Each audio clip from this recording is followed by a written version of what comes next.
Foundation 45 is a 501c3 nonprofit that funds counseling services for mental health, addiction, and suicide survivors. In addition to providing services, it works to break the stigma surrounding these topics. Foundation 45 recognizes that musicians, artists, and creative types are often at a higher risk for issues with mental health and addiction. The organization's goal is to serve the Dallas-Fort Worth creative community by providing free, top-tier mental health and recovery services. You can learn more about Foundation 45 at foundation45.org. Foundation 45. Live fast, die old.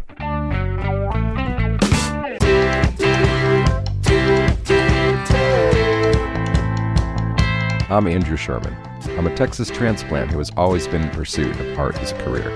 I've played in bands, pursued an acting career in Hollywood, but I found it behind the lens of a camera here in Dallas, Texas. I was born in New York, I've lived in Chicago, Los Angeles, Austin, but I love Dallas. There's a magical artistic scene in Dallas that mostly goes unnoticed to the outside world. This podcast is focused on what makes it so special and the people who make it thrive artistically. If you don't live here, and even if you do, you might not have heard of them. This is the Dallas Famous Podcast. So who you gonna be? Who you gonna be when you're all grown up? Who you gonna be? Who you gonna be when you're all for us? Yeah. This week on the Dallas Famous Podcast, we have musician, composer, and producer Emsy Robinson Jr. Emsy is truly Dallas famous as he's well known in the local musician circles as the go-to bassist and guitarist, and seems to be a person writers go to for quotes on the state of the Dallas music scene, me included. He's played in over 30 bands running the gamut of genres, including Charlie Crockett, Cure for Paranoia, and even our own theme song composer, Salim Nourallah. We go deep into his history and learn how he got to where he is today. This is a good one, so sit back and enjoy my talk with Emsy Robinson Jr. Okay, we are here at the Deep Ellum Community Center. We got Emsy Robinson Jr. What's up? And let's just start with, how many bands have you played in, do you think?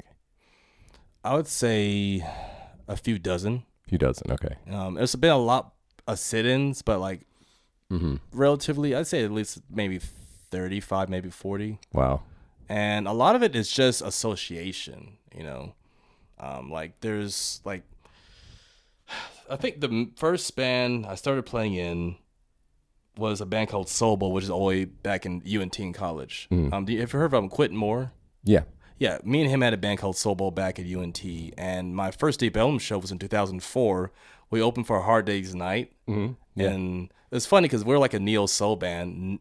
I don't even think we stayed to watch them, you know, but I was so excited. Yay, I played Deep Ellum. This is amazing. Yeah. I'm like 19 years old, and, you know, but that was my first real one. And after that, I played in a band called Joint Method in 2006. And the way I got in that band is I remember I put a MySpace ad out saying I was looking for work, and I met those guys. And through them, I met a woman named Katrina Timmons. Mm-hmm. She's the sister of Matt Timmons. They had this thing called Copacetic Ballyhoo, which is like this kind of production group of town. It's through that I found out about this collective called the Family Tree, which used to happen in Gazelic back in 2008, I think. That's where I met the guys from Collab, like JT and Evan and Lady B. That's how I met all of them, and it just kept spiraling. And that's how I met Paco Estrada. And through Paco Estrada, I met another guy that introduced me to Salim. And through Salim, I met the people from Smile Smile, which was an indie group a little while ago. And then just being around the scene, I met Robbie Sanders, and that turned into Goodnight Ned. And then, oh, by the way, we have a guy named Charlie Crockett. He's hanging around, and oh, cool. And, you know, it just spirals like that. You know? Yeah. And there's lots of in-betweens. Those are just a few, but, you know. Yeah, for sure. And I think maybe just being a guitar/bass player, a lot of people always need one or the other. You know, in fact, I kind of can do both, and sometimes keys for like the stuff I did with like Ned. It just, you know, just spiraled a lot. Yeah, you know, it's funny because when I was like getting my notes together for this interview, I was thinking about how you're not a singer, and so like because I was a singer trying to do bands, and I was like, well then you can't make your own band. But I was like, you're so much more valuable. Like you can do so much more things if you're not like locked into one band like that. Right. You know. Right. I mean, I don't know. I guess it's a matter of taste, or like, you know, if you wanted to be something like I don't know. Is that something you would like strive to do? Yeah, I always just liked different genres. I never wanted to be locked into one thing.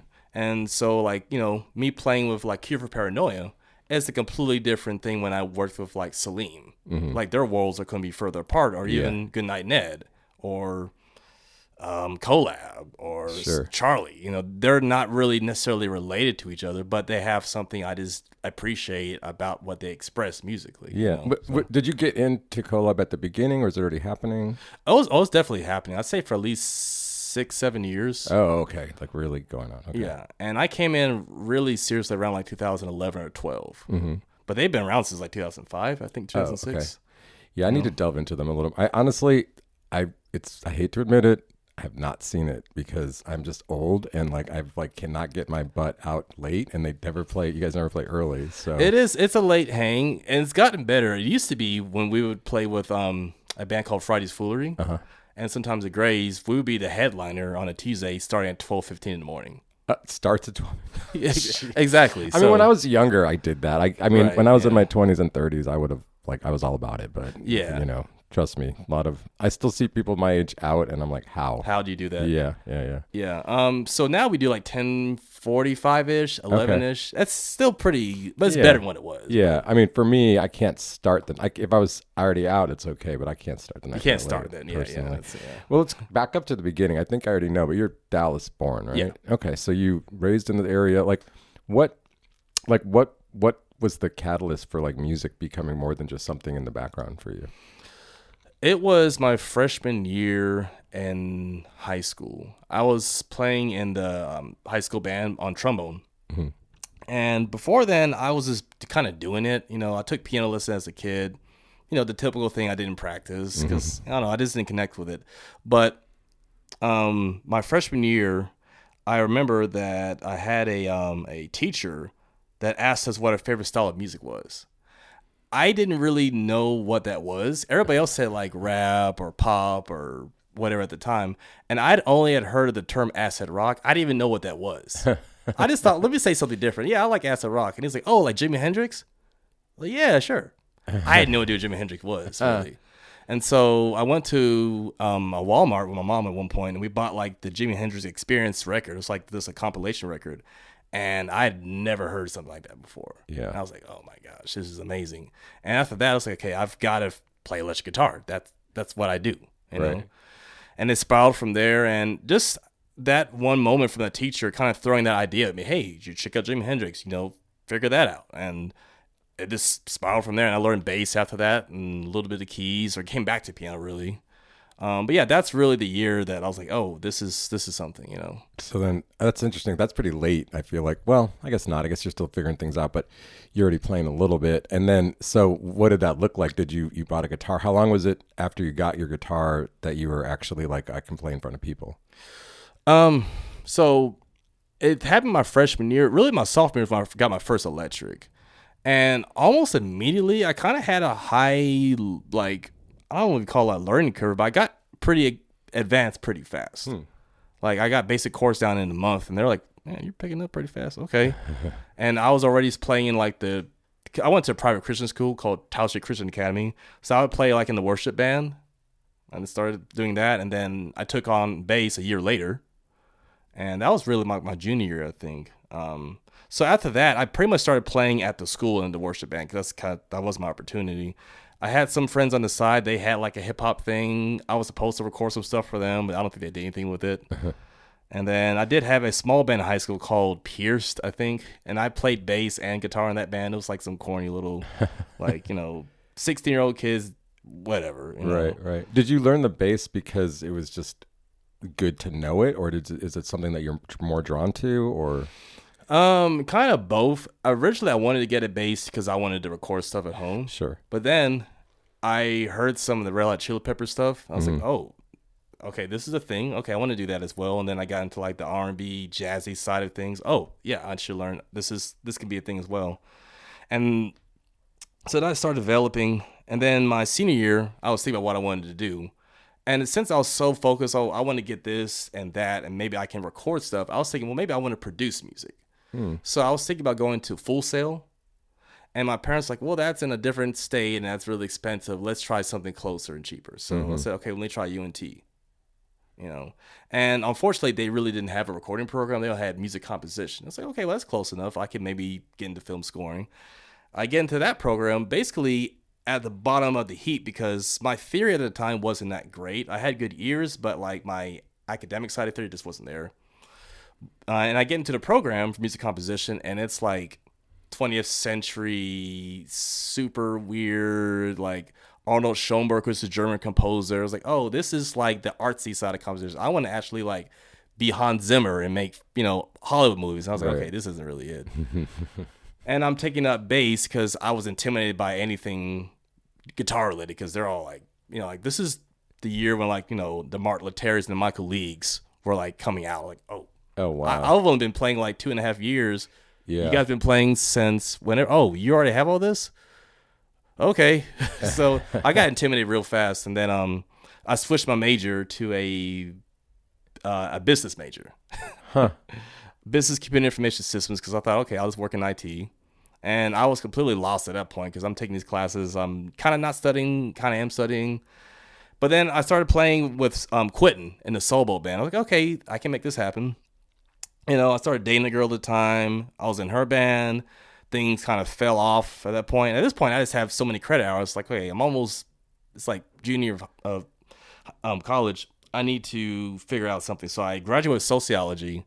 Huh. The same year I get into joint method. And the same year I really started playing in Deep Ellum. So it all kind of fell together haphazardly. Huh, interesting. That's wild. Like you're like, oh, we're just going to go to a school that's close. It's UNT and Mark Letteris like your competition at school. Like that's crazy. Yeah. I mean, he didn't go to. He was like went to TWU, right? But like Michael League was there. Yeah. But it's like I could I've seen those guys up close many times, and I'm just like I wouldn't pick up a guitar after that personally ever probably. Yeah, and that's so that generation is birthed Stark and Puppy, and I'm like, all right, so that's here. Where do I fit in all this? And then there's like the gospel scene, and that's its own beast, and then there's like the indie rock thing. And back when I graduated, this is when like all that. I don't know how you describe it, but before the what's that British band? It was real folky. But Oasis or they came out like 2010 or 11. Like there was an indie band. Forgot the name of them. I don't know. We can cut it out then. Figure it out. But this is when the indie rock was still kind of a thing. Like the what's it? Modest Mouse. Yeah. Postal Service. All that was kind of happening. So that was a separate scene in itself. So I'm like, okay. How am I going to figure this out, And I think I just figured out by just trying and sampling everything because there's nothing I don't really dislike. I do think there's things I'm not qualified for that I really don't mess with. Like, me playing in a big band jazz, probably not that. Uh-huh. Classical chamber music, probably not that either. But I can figure out my way through different genres of things I like. I mean, you played in almost everything else, it seems like, at some point. Yeah. I mean, that's interesting because, like, my perception of you... It's because like it's funny, like musicians, photographers, artists, you get pegged as a certain type, and like you're too elusive. Like I don't know if someone's like we want the best soul guy. Like that's not you, but we want someone that can pick up something. That's you. It's interesting. Yeah. So then, okay, so UNT. You're Deep Ellum. You're playing in bands, and like you're like, okay, this is what I'm gonna do for a living, or you're just kind of like rolling with it, or. Yeah, somewhere in the middle. Yeah. Rolling with it because I figured something's going to eventually happen because I'm involved too much. One of these is going to take off, right? Sure. And I think one band I thought would have was I played with Paco Estrada. Mm-hmm. I just met him, yeah. We had a band called One Love, and he just came from South FM. And I'm thinking, okay, this could turn into something. There's a lot of commotion behind this, and things didn't turn out the way they did. But then I met Salim, and then I met Smile Smile. Mm-hmm. And then it's like I always felt like, okay, there's something that can happen. Let's talk about like what it was like working with Salim because he's one of my favorites. It was interesting because I met him actually fairly early on, like 2008. I recorded with a friend of mine named Travis Webb that was recording at Salim's studio. But at the time, I didn't know it was Salim's studio. There was another engineer there. I thought Salim was just this big, tall guy. Just hanging out. Yeah, just hanging out. And he took my number because he heard me playing on the track, and he was like, oh, man, this sounds great. I need to hire for some gigs. Not much happened then, but like a year or two later, he hit me up for some solo shows. I did those, and I think he thought he got the wrong impression. I wasn't interested, or I don't know, something happened. But then another year after that, he put the Travoltas together. And And so I was like, okay. And that's how I met Nick Earl and Paul Slavens, which is just hilarious because it's like, I'm playing in a band with Paul Slavens. Yeah. I mean, I would watch him play Densula back in Denton. I'm like, wow, that's okay. Now I'm in a band with him. That's wild. Yeah. Yeah. And then, I mean, I met you in Goodnight Ned, which is still one of my favorite Dallas bands. I'm still sad that band's not around personally. Yeah. And I met Ned through the Venetian Sailors because I was playing with Robbie Sanders. Right, right. And Nigel and Matt Trimble and all those guys. Yeah. But the Salim, it's funny because I met him in 2008, 2010 a few shows, and then 2011 or 12 was when Travolta was like, oh, now we're gonna make the record, we're gonna tour. Oh, okay, so yeah. And then you guys just do a show recently with the Travoltas, or he did something? I thought maybe I'm wrong. I know he has several variations. I don't think Travolta's was. I mean, I wasn't with it though. If he did something, but he's. You go ahead. Yeah. So then like you said, Charlie Crockett pops up in Dallas, and how did you start playing with him? I saw him around like maybe 2014 or 13. We just see each other around. I was like, man, he's got a really cool. Mostly I just noticed his dress, that way he dressed. Like, his style. What's your deal? There's a story behind that. And it was around 2015 when I sat in with him actually on a night at Three Links because he was an opener for a collab and I played guitar with him. And so originally my first introduction, okay, I guess I'll fill in for Alexis, who's playing with him now full time. Sure.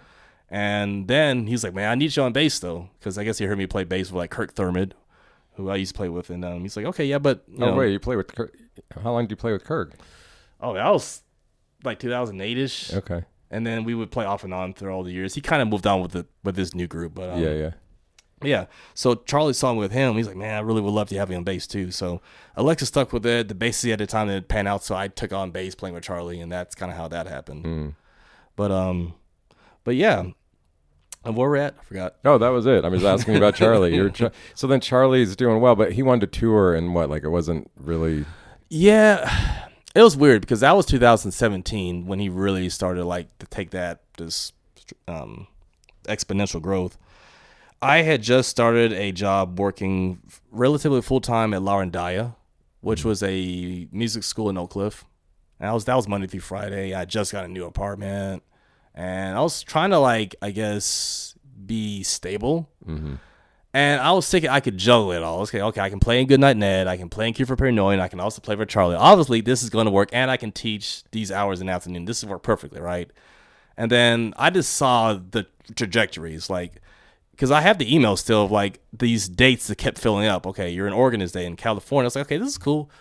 And then you just say, and then say, oh. And then this day, I was like, oh, shit. This is... And it was also a financial thing because I'm not trying to disclose anything, but it was not a lot. Yeah. Well, because he was just starting out. It was just starting out. And I was like, man, this is... And I was on edge. And I have nothing but love for Charlie. I also saw him as this is a solo act that can sustain himself. We are at this point the hired guns, and we could be displaced or we are dispensable. So if I take this on, this may not, So there was that, and also this is when Trump was really getting going. Yeah. And at the point, and he was going more towards the Americana countryside. I was like, oh no, I'm playing Trump Nation, and not to make it political, but I was also like, I don't even fit in this crowd, and I'm not making what I want to. And there's just a lot of things. There's a lot of things, and I felt so bad about it because a part of me feels like, man, I should have just done it anyway. Because I would have had so many experiences those guys have had. They've been around the world 3-4 times, and I mean. Yeah, they're doing some amazing things, but at the same time, I had to do what I had to do. Yeah, absolutely. No, I mean, it's one of those things, and that's exactly like what you said. It's like you didn't write that music. You are not right. They don't have to have you there at any moment in that tour when you're counting on it. You could be gone. Yeah. So I mean, not that Charlie's a bad dude. It's got nothing to do with it. No. Yeah, and it was tough because he was. I mean, the camaraderie with that band is probably the best I've had of any group I've worked with. We all got along. Yeah. Charlie's an awesome guy. Alexis. Yeah, Mayo. Yeah. Charles. It's this is the best group, but man, I can't make these other components work, Yeah, it's frustrating sometimes, but it works out the way it works out. So what other highlights of playing with bands? Is there a moment with a certain band where you had a really cool gig or just a unique gig? A band that would be, let's see. I mean, I've had. Ugh. I used to play with Motion Brown. Okay. She used to sing background or sing with Jonathan Tyler in the Northern Lights. She was yeah. like his singer. We opened for Macy Gray one time at Granada. And what was interesting is Leon Bridges was an opener as well. And this is when he was still very kind of like quiet and very still not what he's turned into now. Sure. But, and that was interesting because I think he opened for us. Maybe it was just him and he had a vocalist with him. And we're like, oh, he's going to do something, Yeah. But backstage, he was so quiet, just sitting here like this. And, he was kind of kept to himself. And he's like, oh, man, I'm just trying to get like you guys. Like, bro, I'm pretty sure you're gonna do something. Yeah. I worked with him early on, and it was an interview thing where we were cutting the interview, so it wasn't live at all, and we had to feed him lines because he was so nervous. We just couldn't get him to even respond. We made him drink a beer. I remember we went out that night and saw him play at Magnolia, and he didn't even he was playing with Texas Gentleman, and he didn't know all the songs, so he would play his song, and then he would just stand off to the side. But when he would play, we were like, oh, my God. Yeah. So, anyway. But he doesn't remember me. Yeah. Understandable. So then also, at what point did you go, I've got enough tools here to do this solo? That's a very recent kind of thing. I mean, I have released music off and on over the years, just kind of playfully. But now it's different because that ship sailed and it's doing its thing. When I used to play with Q for Paranoia, that's kind of panned out because they used to Graze as a backing band, and they kind of have that figured out for themselves. Collab is a Tuesday hang. That's that. So it's like, okay, as far as original work and things I wanted to kind of work on, that's kind of all panned out. And, a lot of people say 2020 kind of unraveled a lot of that. I mean, it could be that, but I'm at a point now where maybe I just need to just focus on what I want to do. Sure. Have you thought about putting your own group together? I have. I think what I'm going to start out is just release some music and just have it out there. I do have some ideas for a conceptual kind of cover band to do some things on the side, just to do kind of cocktail stuff, and then have a group over on this side over here where I can do original stuff. So that's in the works. But a lot of it's just, I'm kind of in survival mode because, I mean, I do make really good money because I was working for Big Thought for the longest, and I play a lot of covers on weekends, corporate gigs, church. Combined, it all works out, but it is kind of all right, I'm not really back in that original music, excited to play the gig thing that I used to have. That's not really a thing. It's okay, what's the set list? We're at the park. Where's valet? Okay, how much does pay? Okay, great. I get that too. Well, I mean, you're in a moment. It's it passes. You know? I can envision a future where you're kind of like the band leader, and you have a band, and you have a singer, and you're pulling the strings. Right. That's what I could see. Yeah. That is something I would like. Another thing I'm trying to mentally get over is, I'm 39, which isn't crazy old, but it's not the same as being 23 and all your 23-year-old friends they're not married, they're still fresh, they don't have these obligations. Now it's 39, it's all right. Even if people are available, it's kind of tougher to meet fresh people that you haven't worked with. Sure. Because, if I want to assemble a group, they're either going to probably bit younger or people I have worked with, and trying to get past that mental block of being concerned about how I can make those dynamics work as far as who's available and who would like to be interested in what I want to do. It's a lot to put a band together. Trust me, I quit doing it. Yeah. I tried for years. So then on top of that, you've been a teacher. You've taught music a lot, right? So you've worked at Swan Songs. Where else have you done that? So Swan Strings. Strings. Yeah, I'm sorry. I've done it about since 2019, I think, when we started that. And the main one, Big Thought, I've done off and on since 2010. But I've actually done more than just music for Big Thought specifically. I've also done STEM stuff, and What is Big Thought? It's an organization that basically offers after-school programming to kids in different districts around Dallas. Oh, cool. Okay. It used to be for at-risk kids that didn't have any supplemental educational opportunities, past 3:30. But they also do it, and they're kind of working for-profit level as well. I'm at Lakewood Elementary, or at least I was this past year, and it's cool. It has its anything else has its issues, but it's a cool organization. Yeah, I've been with them off and on since 2010. And I've also worked for La Rondalla, which was that school in Oak Cliff. It was actually run by Dennis Gonzalez, who unfortunately passed away about a few years ago. And I worked with the Gonzalez family, Aaron and Stefan. That's also why I started working with Jess Garland, because she was a teacher there as well. And also Sudi taught there. Oh, wow. Sudi, yeah. I've heard that name in a while. But yeah, that was one. And then I also taught briefly at Lake Highland School of Music. Okay. And that was just like, your community school of rock, which I did school of rock once. And that was funny because I came in kind of intimidated because like, oh, this is school of rock. I got to really know my stuff. And I taught like 2 kids and made $18. And I was like, all right, whatever. But yeah, Lake Highland School of Music was great. It's just that I never got too many fleshed out hours there. Yeah. So Big Thighs always was able to flesh out more. But I'm at this point where I do want to transition to something else besides teaching. So I started an AV job working for Trinity Services. It's like they do like installations in schools and small businesses. Sure. And I've been wanting to do that for the past years to get out of, just having to like, shell out lessons all the time. But yeah. That's a grind, I guess. Huh? Yeah, I could see that. Also, I don't know. I guess I'm not familiar if you do it professionally, but you do a lot of like film reviews on your Facebook. You'll do a lot of like, I don't know if I'd call them like, what is it, critical writings? Yeah. So like, what's that about? I just started doing it for fun because I've always loved film. I've always wanted to write for film. Music or film. I've even had ideas for conceptual films off and on. So I've always loved that thing. I just never really have dealt my feet into it. Yeah. The film reviews is literally just for fun. And I started a page called, what's it called?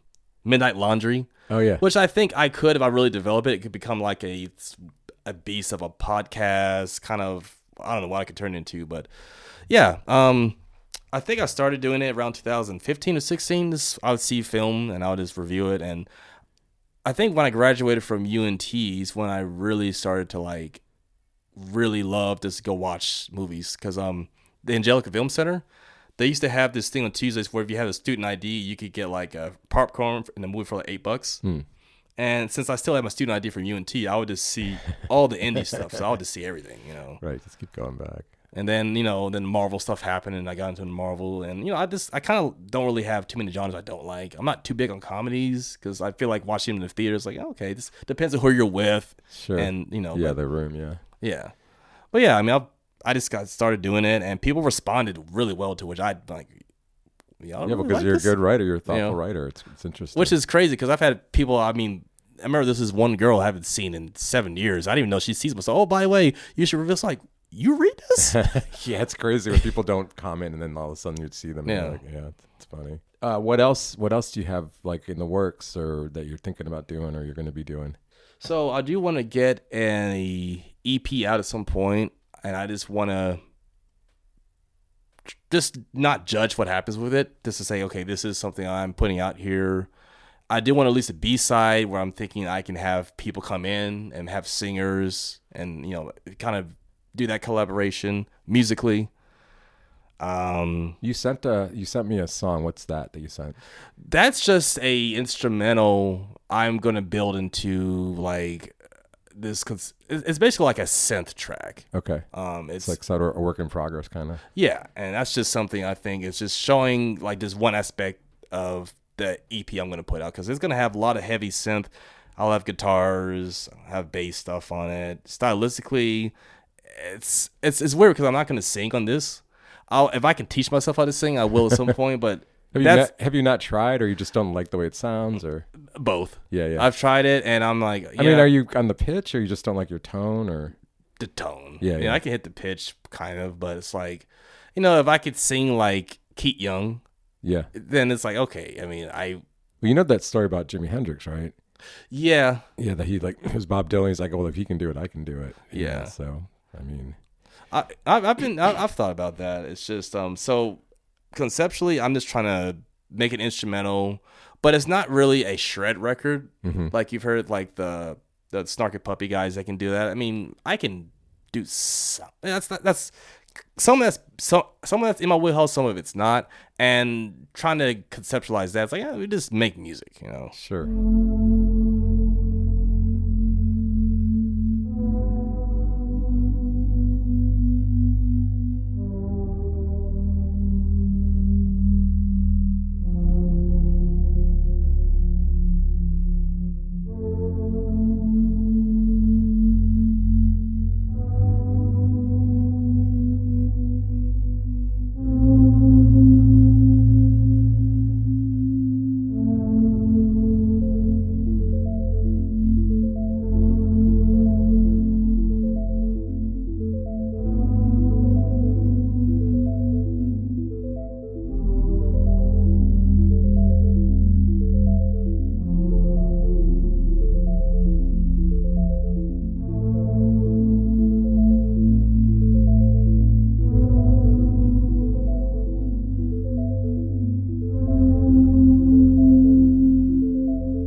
You touched on it too, but we didn't really talk about it. But you've done stuff that was specifically for soundtracks or jingles or commercial type stuff. Is that right? Yeah. It's been a while, but I have like some stuff I've done here for Paranoia actually, because JT in the group, he actually does a lot of production. I've done a lot of things on that side of things. Mm-hmm. And I've released some songs in the past I've gotten placed in like commercials and stuff. I will say I did get kind of sidetracked from that because you have to kind of keep that wheel turning. Mm. And there's also this fear of AI coming in and just knocking out stock music. Mm-hmm. Because it can just produce this, and why would somebody want to hire a guy in his house to make 100 ukulele tracks when we can just have a computer program and do it in 10 seconds? Yeah, that's frustrating. But at the same time, I mean, I still want to explore that more. Outside of that, I really like two-wheeling. I have an e-bike, and I'm probably going to get a motorcycle at some point. Mm-hmm. I've thought about making like an online kind of page for, hey, this is my journey with this, Sure. Not an influencer, but, I don't know, just put that out there. I work out a lot, If somebody wanted to, hire you, like, what are you available for? How do they get a hold of you? Like my contact information? Well, I mean, like, what do you like? What do I do? Yeah. Like, if someone's like, well, I need this, like, what can we do for you? Multi-instrumentalist. I can do pretty much any style, guitar or bass. I can do auxiliary keys. And the looping, that's something else that you work in there? Yeah, the looping when I do solo shows, okay. I just have my guitar with me and I'll just loop stuff. Usually now when I do solo shows, right now it's just top 40 because it's like I'm playing out in like Richmond Plaza. Okay, I'll just play cover stuff. But I am thinking about putting that in more of a original way where I can like play like the Nashville Garden and I'm playing things that are like my own music or or play like a yoga studio or things like that. I want to get to that side of things as well. I just haven't done that yet. So. Yeah. Is there anything else that I haven't asked you want to bring up? I can't think at the moment. It's okay. When you leave, you'll think of everything I do all the time. Yeah.